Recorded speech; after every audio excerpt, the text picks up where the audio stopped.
गांव में अब सन्नाटा नहीं, मातम था। सरकार ने उस इलाके को डेथ जोन घोषित कर दिया था, लेकिन रत्ना की रूह को सीमाओं से क्या लेना देना।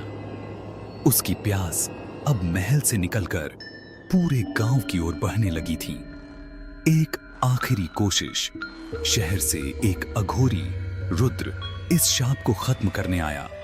वह अपने साथ एक पुरानी पेटी लाया था जिसमें रत्ना के उस असली दूल्हे की राख थी जिसे 80 साल पहले मार दिया गया था। रुद्र का मानना था कि अगर रत्ना को उसके प्रेमी की राख मिल जाए तो शायद उसकी आत्मा को शांति मिल जाए। रुद्र अमावस्या की रात को उसी कुएं के पास पहुंचा। उसने तंत्र मंत्र शुरू किया। अचानक कुएं का पानी खौलने लगा और उसमें से काली मवाद इस सुकीन की यूवस निकलने लगी। नरक का द्वार खुला, तभी जमीन फटी और रत्ना बाहर निकली। इस बार वह 10 फीट लंबी दिख रही थी। उसका शरीर गल चुका था और जहां से मांस गिर रहा था वहां से काले कीड़े बाहर निकलकर जमीन पर फैल रहे थे। उसकी चीख इतनी तेज थी कि रुद्र के कान के पर्दे फट गए और खून बहने लगा। रुद्र ने चिल्लाकर कहा, रत्ना, ये देखो तुम्हारा दूल्हा।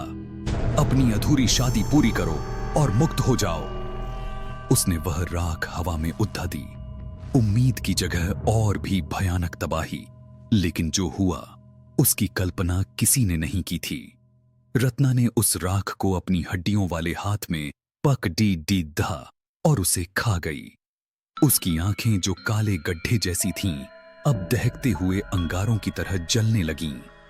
वह तहादी, मुझे शांति नहीं, मुझे प्रतिशोध चाहिए। उसकी राख अब मेरी शक्ति है।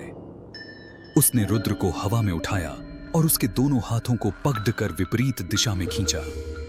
चट चट की आवाज के साथ रुद्र का शरीर बीच से 2 टुकड़ों में फट गया। उसकी अंतधियां जमीन पर गिरकर तड्डा पड़ने लगी। रत्ना ने उन अंतड्ढियों को अपने गले में लपेट लिया जैसे कोई दुल्हन हार पहनती है। गांव का विनाश। उस रात कुलधरा गांव में मौत का तांडव हुआ। घर के दरवाजे अपने आप खुलने लगे। जो भी सो रहा था वह नींद में ही उठकर कुएं की तरफ खींचा चला आया।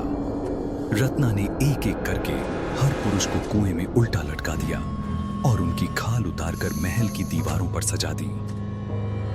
सुबह जब सूरज उगा तो गांव में एक भी इंसान जिंदा नहीं बचा था।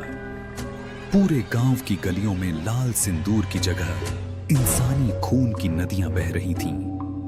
आज का सच आज भी।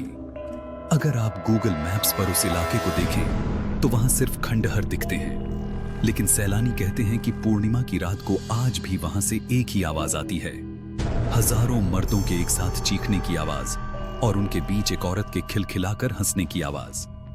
महल के मुख्य द्वार पर अब पत्थर से नहीं बल्कि मांस के टुकड़ों से लिखा है, यहां बारात तो आती है पर डोली कभी वापस नहीं जाती।